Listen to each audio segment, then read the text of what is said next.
아멘.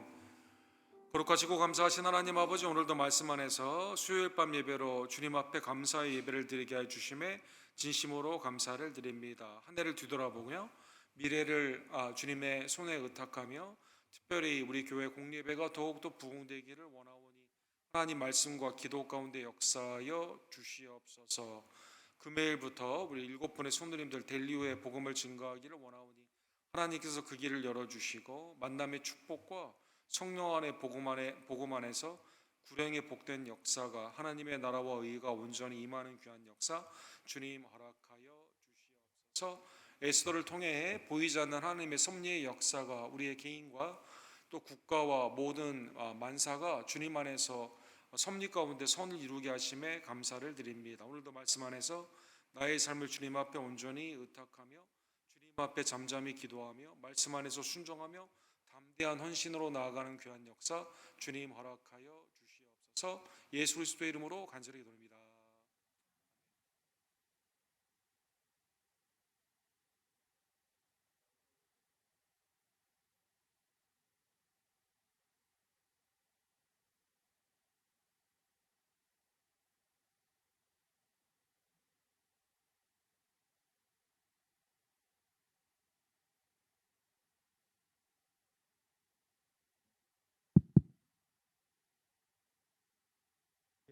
자리가 거의 없어가지고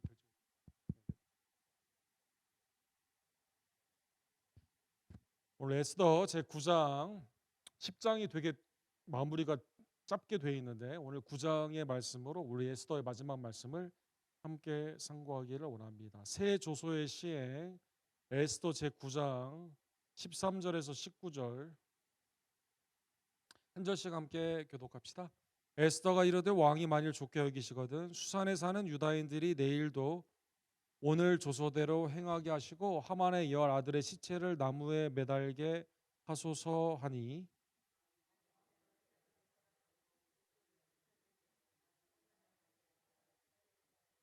아달월 14일에도 수산에 있는 유다인이 모여 또 300명을 수산에서 도륙하되 그들의 재산에는 손을 대지 아니하였고,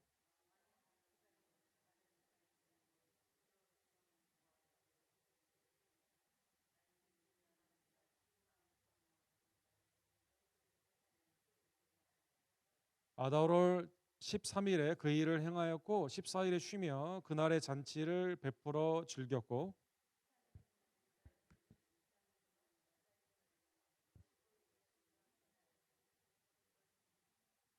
다 같이 19절 읽읍시다.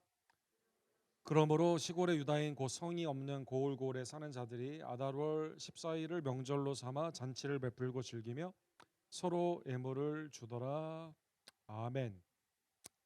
우리 내일은 땡스기빙 데이, 우리 추수감사절이죠. 우리 추수감사절이 이 국경일로 정해진 그 배경을 살펴보면 상당히 흥미로운 그러한 것을 발견할 수 있습니다. 이 남북 전쟁이 가장 극도로 달했던 1863년도에 당시 링컨 대통령이죠. 링컨 대통령이 하나님께 감사하는 것으로 나라가 치유가 되고 하나가 되기를 원하는 의미에서 11월 마지막 네 번째 목요일을 이 추수감사절로 지정을 하게 됩니다. 그래서 그 전에는 추수감사절을 그 주마다 다른 날 정하기도 하고 국가적으로 이날 쉬는 날이 아니었는데, 링컨 대통령으로 말미암아 1860년에 63년에 그러니까 전쟁 중에 남북 전쟁에, 그러니까 북쪽과 남쪽 둘 다 하나님을 믿는 사람들이에요. 근데 둘이 전쟁을 하는 상황에서 하나님께 감사하는 것으로 적어도 나라가 이제 앞으로 치유가 되고 온전케 되기를 원하면서 추수감사절을 1863년도 10월 3일에 반포를 하게 되고, 이때부터 우리가 지금 지키는 네 번째 11월 목요일이 감사절이 되었습니다. 1863년도는 미국 역사에 상당히 중요한 그러한 해인데, 이 11월 19일 당시에, 그러니까 첫 번째 이 땡스기빙 데이를 앞두고 이 펜실베니아의 게리스버그라는 곳에 가가지고 그 유명한 그 바이 더 피플, 포 더 피플, 그 다음에 오브 더 피플, 그 유명한 민주주의는 이 시민에 의해서 사람들, 그러니까 국민에 의해서 국민을 위해서 그다음에 국민의 정부가 돼야 된다. 아주 유명한 말을 하는 그 연설이 있습니다. 그리고 이제 바로 남북 전쟁이 북군의 승리로 그 다음에 끝나게 되게 되는 것이죠. 그러니까 오늘날 우리가 살고 있는 미국 역사의 가장 중요한 남북 전쟁에서 이 북군이 이김으로 말미암아 노예가 해방이 되게 되고 그 다음에 이제 이러한 이 그 하나님의 형상과 모양으로 창조된 자를 노예로 다루지 않는 이 평등의 가치 가운데 여러분과 제가 미국에 와서 살 수 있는 이 특별한 물론 차별이 오늘날 다 철폐된 건 아니지만 그래도 이 마이너리티로서 아시아인으로서 한국인으로서 살 수 있는 그 길이 이때 열리게 되고 그다음에 더 나아가 추수감사절을 우리가 이렇게 지키는 중요한 일을 이제 맞이하게 된 것입니다. 그러니까 이 대통령이 정하는 법에 따라서 우리의 삶까지도 이 몇백 년이 지난 우리의 삶까지도 이렇게 영향을 끼치는 것을 우리가 볼 수가 있는 것이죠. 이 우리가 계속 에스더를 보게 되면 조례가 계속 발표되는 것을 보게 되죠. 제왕적인 당시의 이 독점적인 권력 가운데 왕이 자기가 만든 조례를 다 만들게 되고 누구도 변화할 수 없는 그러한 상황에서 하만에게 잘못된 조례가 선포되었을 때 이게 나중에 모르드게를 통해서 새로운 조례가 선포가 됨으로 말미암아 유다인들이 죽음에서 해방이 되는 그러한 역사를 우리가 보았습니다. 이제 하만은 자기가 만든 교수도에서 이 심판으로 죽게 되죠. 그런데 오늘 본문에 보면 이 하만은 죽었지만 여전히 하만의 이 아들들이 살아 있고 그 다음에 이 페르시아 전체 나라에 아직도 유대인을 죽이려고 하는 아직도 옛법 가운데 잔존하고 있는 세력이 있었음을 알 수가 있습니다. 그래서 오늘 본문 1절에서 5절에 보면 이 잔존하는 세력에 대해서 완전히 이 새 조례를 통해서 이 사람들을 이제 심판을 하는 그러한 일을 이렇게 이 조례의 순종 가운데 이러한 일들을 하게 됩니다. 9장 1절에 보시면 에다월 곧 12째 달 13일은 왕의 어명을 시행하게 된 날이라 유다인의 대적들이 그들을 제거하기로 바랐더니 유다인의 대적들이 유다인들을 아직도 제거하려고 하는 그러한 잔존의 세력들이 있는 것이죠. 유다인이 도리어 자기들을 미워하는 자들을 제거하게 된 그날에 그래서 이게 뒤바뀌게 되면서 죽게 된 그날이 랏 그러니까 정한 그 부림의 그날이 승리의 날로 이렇게 바뀌게 되는 것입니다. 유다의 대적들은 누구일까요? 역사상 보게 되면 출애굽기 17장과 신명기 25장에 보면 영원한 대적으로 불리우는 아말렉을 볼 수가 있습니다. 그렇죠? 이 출애굽을 하고 가나안 땅으로 가는 그러한 이스라엘 백성들을 연약한 자들을 뒤에서 쳤던 아주 잔혹한 사람들이 아각 왕과 아말렉의 그러한 후손들이 되게 되는 것이죠. 그래서 하만은 아각 사람, 아말렉 사람이었죠. 그리고 그 잔존의 세력들이 아직도 하나님의 구속사 가운데 하나님의 백성을 대적하는 세력들이 아직도 남아 있었기 때문에 하만 한 사람만 죽는다고 끝나는 것이 아니라 아직도 남아 있었기 때문에 제국적으로 이러한 자들과 이 새 조례에 의해서 심판을 하게 된 겁니다. 그래서 1절 하반부와 2절에 보게 되면 유다인이 도리어 자기들을 미워하는 자들을 제거하게 된 그날에 유다인이 아에스로 왕의 각 지방 각 읍에 모여 자기들을 해하려고 하고자 한 자들을 죽이려 하니 모든 민족이 그들을 두려워하여 능히 막을 자가 없었다 이렇게 되어 있습니다.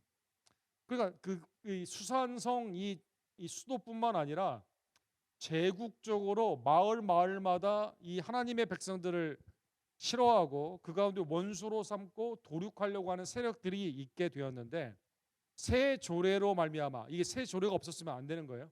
새 조례로 말미암아 이러한 자들을 이제 진멸하게 되는 것입니다. 그래서 완전히 운명이 바뀌게 된 것이죠. 잠언 19장 21절에 보면 사람의 마음에는 많은 계획이 있어도 오직 여호와의 뜻만이 완전히 서리라. 그래서 하만의 계획이 자기가 잘 짠 계획으로 생각을 하고 잘 진행되는 것 같았지만 그러나 하나님의 그 뜻이 그 가운데 완전히 서게 되는 겁니다. 즉 하나님의 백성은 하나님의 보호하심 가운데 어떠한 사탄과 세상의 그러한 핍박 가운데서도 궁극적으로 승리하게 되는 그 일이 아무리 머리를 쓴다 하더라도 인간이 궁극적으로 하나님의 뜻이 서게 되는 것이죠. 그래서 이스라엘의 역사를 보게 되면 사울이 아무리 다윗을 죽이려고 해도 죽이지 못하게 되죠. 사랑하는 성도 여러분. 아히도벨을 써가지고 나중에 압살롬과 더불어 아들을 통해서 이 다윗을 죽이려고 한다 하더라도 되지 않는 것이죠. 그렇죠. 하나님의 은혜 안에서 신약에 보게 되면 예수 그리스도에 대해서 아무리 가론유다가 머리를 쓰고 세상의 제사장과 빌라도와 모든 자들이 머리를 쓴다 하더라도 궁극적으로 십자가와 부활의 은혜 가운데 하나님의 구속사의 그 뜻은 누구도 방해할 수가 없다라는 것입니다. 이러한 일 가운데 오늘 본문에 보면 3절에 보니까 이 일에 중간에 서 있던 사람들, 그러니까 전에는 하만 쪽에 서가지고 죽이려고 했다가 이 대적자들이 너무 세기 때문에 이 가운데 유다인들을 전에는 돕지 않았는데 사람들이 이제는 돕기 시작을 하게 됩니다. 3절에 보니까 각 지방 모든 지방관과 대신들과 총독들과 왕의 사물을 보는 자들이 모르드게를 두려워함으로 다 유다인을 도왔다 이렇게 되어 있습니다. 전에는 하만이 랭킹 2였는데 지금은 누가 랭킹 2예요? 이 모르드게가 두 번째죠. 왕 다음 아이스로 왕 다음으로 두 번째죠. 왕의 부인이 누구예요? 에스더죠. 유다인이죠. 그러니까 왕의 황후도 유다인인데다가 국무총리격인 두 번째 권력자도 유다인이다 보니까 사람들이 이제 모르드게를 두려워합니다. 그리고 유다인들을 도왔다는 것입니다. 이 비슷한 사건을 생각해 보면 출애굽기를 보면 우리가 알 수가 있습니다. 하나님께서 이스라엘 백성들을 이제 10개 재앙 그다음에 구원을 통해서 이스라엘을 출애굽시키게 되었을 때 하나님이 승리자로 나아가기를 원하시죠. 그래서 애굽 사람들이 나가는 것을 독려하며 그 가운데 선물을 주게 됩니다.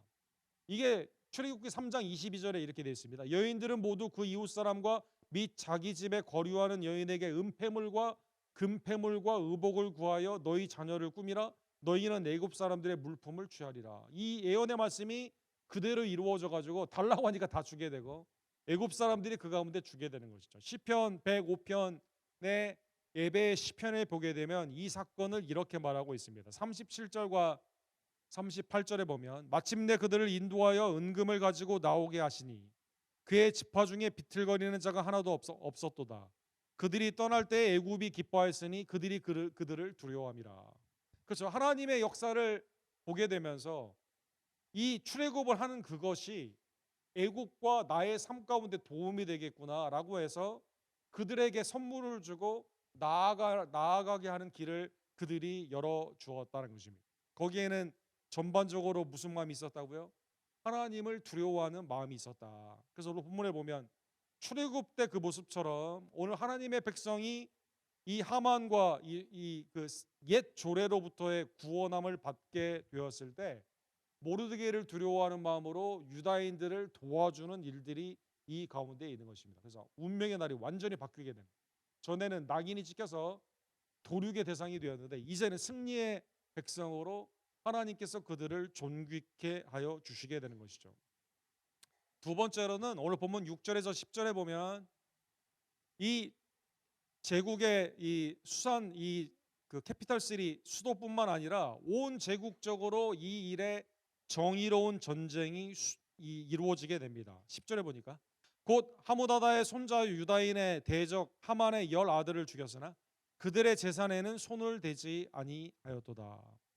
이 새 조소의 내용을 보게 되면 8장 11절에 우리가 지난주에 본 것처럼 조소의 내용이 이렇게 되어 있습니다. 왕이 여러 고을에 있는 유다인에게 허락하여 그들이 함께 모여 스스로 생명을 보호하여 각 지방의 백성 중 세력을 가지고 그들을 치려하는 자들과 그들의 처자를 죽이고 도륙하고 진멸하고 그 재산을 탈취하게 하되, 마치 그 거룩한 전쟁처럼 처자까지도 다 죽이고 그 다음에 오늘 그 보면 재산까지도 하만이 유다인들에게 말했던 옛 조례의 거꾸로 이거를 다 차지하게 말을 했는데, 실제로 이 모르드게 중심으로 새 조례가 진행이 됐을 때는 반대자들을 도륙을 하는데 처자들도 같이 죽였을까요?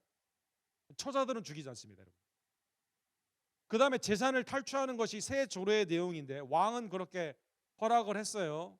그런데 이 재산들은 건들지 않습니다. 심지어 하만의 재산, 하만의 아들들의 재산을 건들지 않았다는 것입니다. 그래서 실제로 남자들만 이렇게 죽이게 됩니다.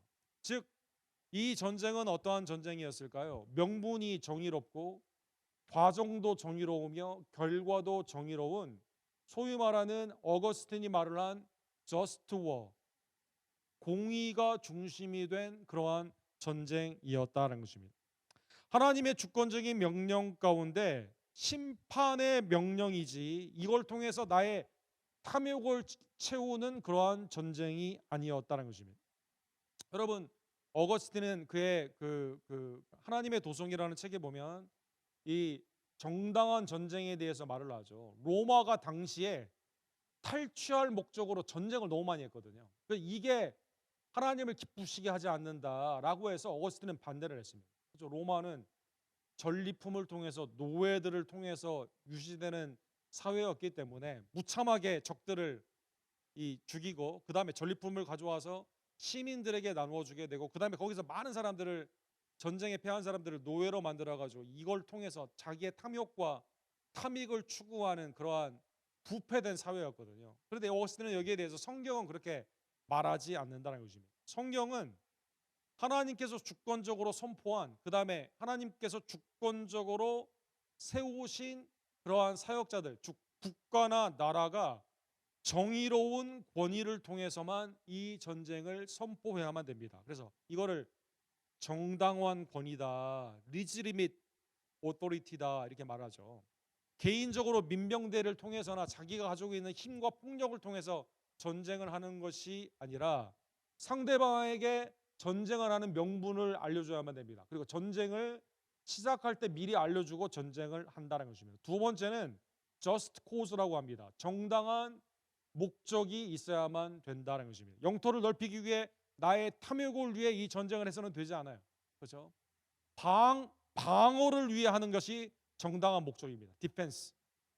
이 8장 11절에도 그래서 보호하기 위해서 이 전쟁 새 소래가 나오지 않았습니까?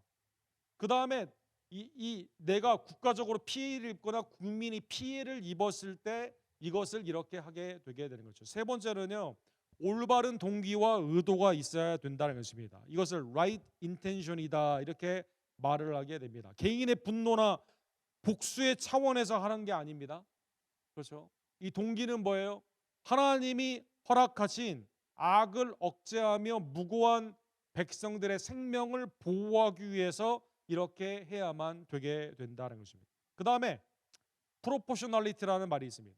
비례와 절제가 돼야 된다. 예를 들어 상대방이 나를 쳤는데 영토를 예를 들어서 뭐 10에이커를 뺏어갔다고 합시다.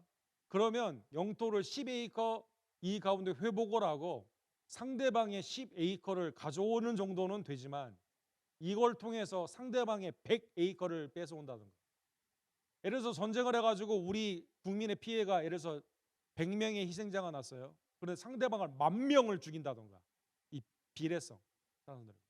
지금 러시아하고 우크라이나 전쟁처럼. 그렇죠? 러시아가 먼저 침공을 했는데 자기가 정당한 것처럼 주장을 하죠. 그 다음에 지금 이제 이번 주나 다음 주에 이제 지금 피스 플랜 지금 진행되고 있지 않습니까? 30마일 이 국경선에 30마일 모두를 다 지금 그냥 달라고 하는 거 아닙니까 지금? 그러니까 이게 비례성과 절제, 이게 중요하다는 것이죠. 예를 들면 성경에 보면 이러한 예들이 굉장히 많이 나와 있습니다. 창세기 14장에 보면 아브라함이 연합군을 이제 같이 동원을 해서 전쟁을 하게 되죠. 이 전쟁의 목적은 뭘까요? 자기가 무슨 전쟁의 전리품을 가져오는 것일까요? 아닙니다. 조카 롯을 구하는 겁니다. 이게 목적입니다. 가나안 전쟁이 있죠. 헤렘. 이때는 뭘까요? 악을 제거하고 우상, 하나님의 진노의 심판이 가나안 땅의 우상 숭배자들에게 하나님의 심판의 그것으로 나아가게 됩니다. 그래서 전리품을 가져오면 안 됩니다. 신할의 외투를 가져온다든가 아간처럼 금과 은을 가져와서는 되지 않습니다. 사사 시대의 사사를 통한 전쟁은 무엇일까요? 외부의 압제자들에서 이스라엘을 구원하는 겁니다. 그래서 예를 들어서 미디안이나 블레셋이나 여러 가지 이러한 압제가 있었을 때 어떡하죠? 전쟁에 나아가 그들을 회파하지만 그들의 땅을 차지하지는 않죠. 사랑하는 여러분. 다윗으로 말미암아 있는 하나님의 나라의 제사장의 예표가 되는 북이스라엘과 남유다로 나중에 나아가는 이 모습도 마찬가지이다라는 것입니다. 하나님의 테라토리 주신 땅을 보호하는 것이며 국가에 있는 시민들을 보호하는 것이며 하나님의 성결의 역사 가운데 우상을 타파하는 것이 국가의 왕들의 그러한 사역이 된다는 것입니다. 그래서 오늘 본문에 보면 이스라엘 백성들이 이 하만에 있는 잔존의 세력들을 심판하는 그것 가운데 오늘 계속 반복되는 단어가 있습니다. 제사는 탈취하지 않았다는 것입니다. 이 그 에스더가 특별히 하만의 10아들이 있는데 이 10아들에 대해서 완전한 심판을 요구를 하죠. 그래서 오늘 본문에 보면 아하수로 왕이 또 요구하는 게 뭐냐라고 했을 때 하만의 10아들을 매달기를 원하는 것을 볼 수가 있습니다. 10절에 보면 왕이 그대로 행하기를 허락하고 조서를 수산에 내리니 하만의 10아들의 시체가 매달리니라. 그래서 10명의 아들들을 죽이게 됩니다. 이건 무슨 의미가 있을까요? 이 아들들도 사랑하는 성도 여러분, 아내 세레나와 더불어 이 사실은 첫 번째 조례 가운데 이 조석 가운데 이스라엘 백성들을 죽이는 유다인을 죽이는 일 가운데 함께 공모를 했죠. 시문대로 거두는 하나님의 공의가 이 가운데 나타나는 것을 볼 수가 있습니다. 유다인들의 억울한 그것을 하나님께서 이것을 통해 갚아 주시게 되는 것이죠. 원수를 갚아 주시게 되는 것입니다. 그 다음에 남은 대적들에 대한 경고를 주는 그것이 있고 역사적으로 구원사 가운데는 무슨 의미가 있습니까? 아말렉 사람들에 대한 마지막 심판이 여기에서 이루어지는 것을 볼 수가 있는 것이죠. 그래서 아말렉에 대한 완전한 제거가 이걸 사울도 완전히 끝내지 못했어요. 그런데 이 에스더를 통해서 여기에서 이루어지게 되는 것입니다. 그리고 오늘 본문에 보면 승리 후에 하나님을 향한 감사의 의미에서 함께 잔치를 베풀게 됩니다. 17절과 에서 19절에 보면 나와 있죠. 아더월 13일에 그 일을 행하였고 14일에 쉬며 그날의 잔치를 베풀어 즐겼고 19절에 보면 그러므로 시골의 유다인 곧 성이 없는 고을고을에 사는 자들이 아달월 14일을 명절로 삼아 잔치로 베풀고 즐기며 서로 예물을 주니라. 그죠? 지방은 사람들이 이렇게 많이 그 오늘 본문에 보면 그 유다인 곧 성이 없는 고을에 가는 사람들이 아달월 14일을 명절로 삼았다 이렇게 되어 있는데 수도에서는 이틀이 걸렸고 지방에서는 하루가 걸렸음을 이렇게 알 수가 있습니다. 수산성에서 첫째 날 죽인 자가 500명이고 10명의 하만의 아들들이 죽게 되죠. 수산성 둘째 날에 추가로 죽인 사람이 300명이고 그 다음에 지방의 각 지방에서 9장 16절에 보면 무려 7만 5천 명을 도륙한 것을 볼 수가 있습니다. 그러니까 제국 전체적으로 굉장히 반유대인의 세력들, 하나님의 백성들을 이렇게 시기하고 질투하며 죽이고자 하는 사람들이 그렇게 많은 것들을 우리가 알 수가 있습니다. 그리고 이 잔치 가운데 어떻게 했습니까?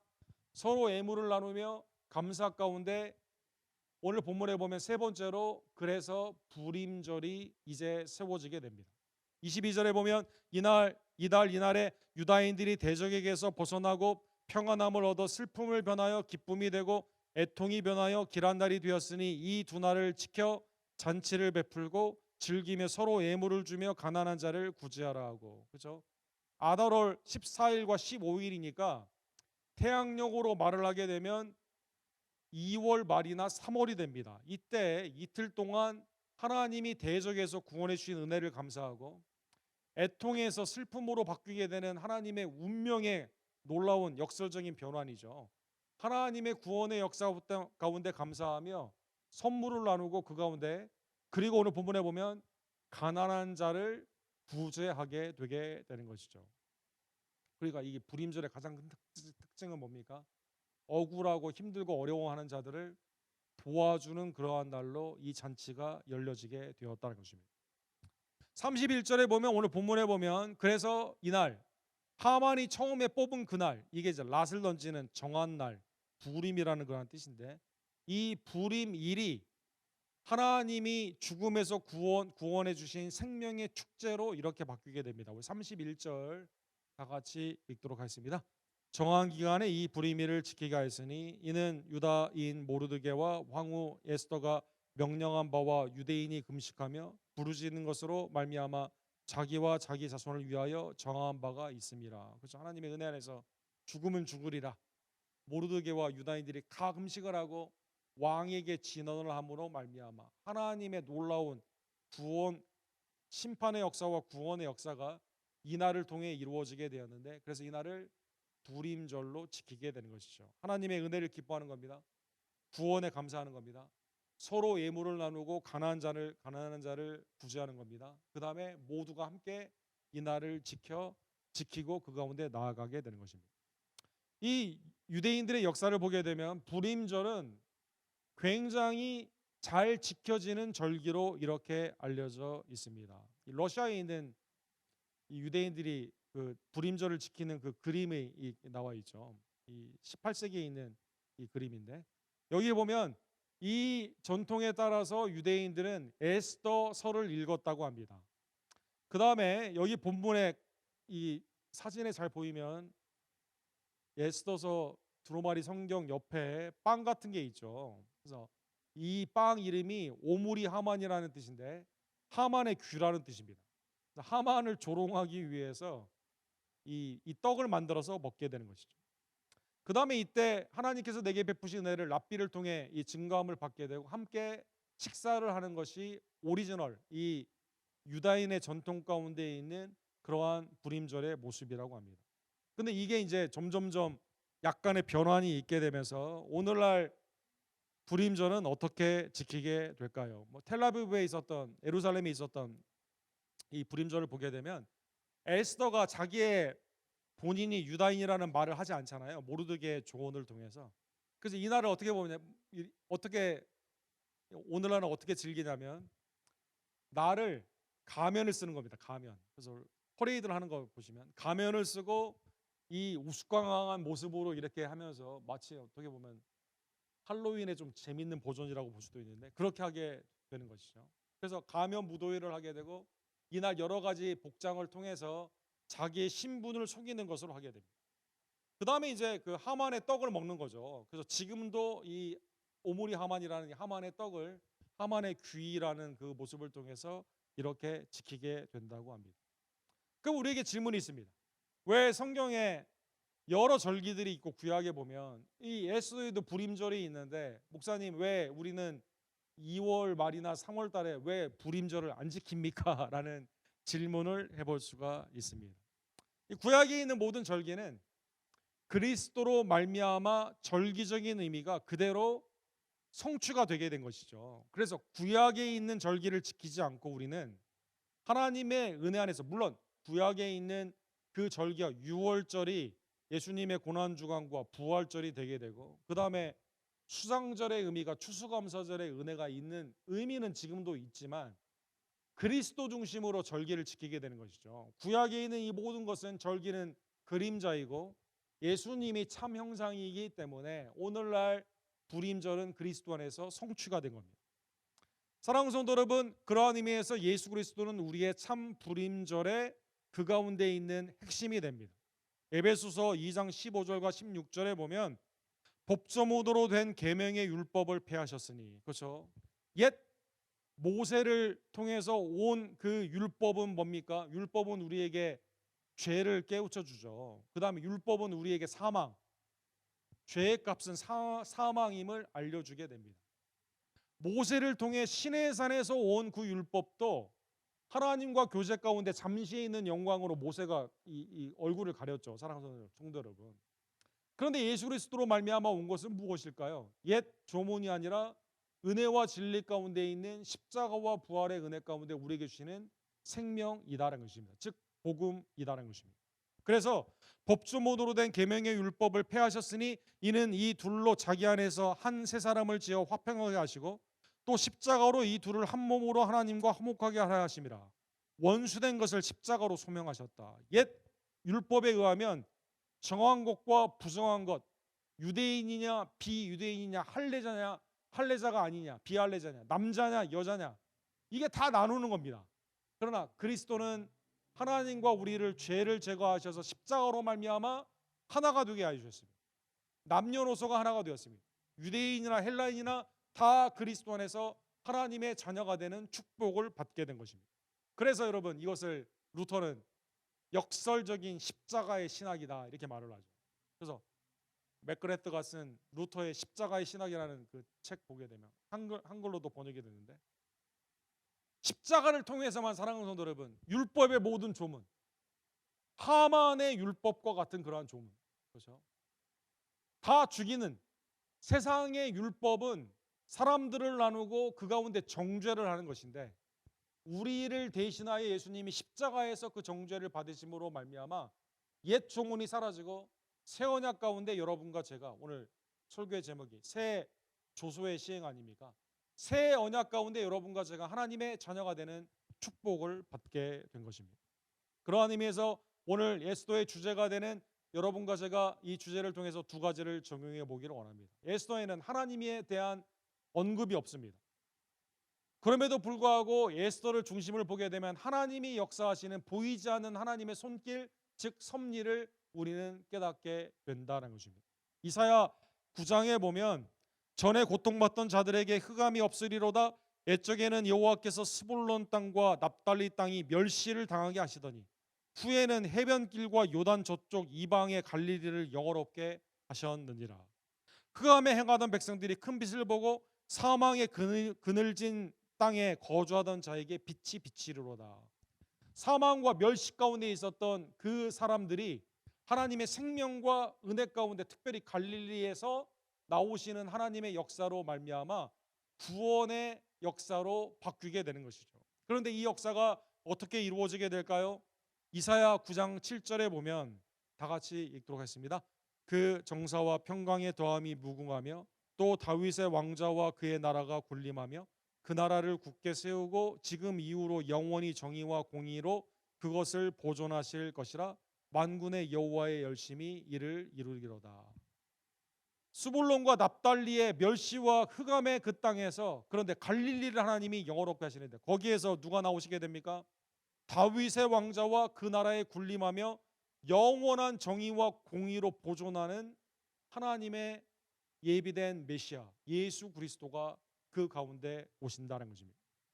사랑하는 성도 여러분, 근데 그 예수님이 오시고 예수님이 우리를 위해 죽으시고 부활하신 이 사역이 인간의 노력과 인간의 도움을 통해 일어나는 것이 아니라 누구를 통해 일어납니까?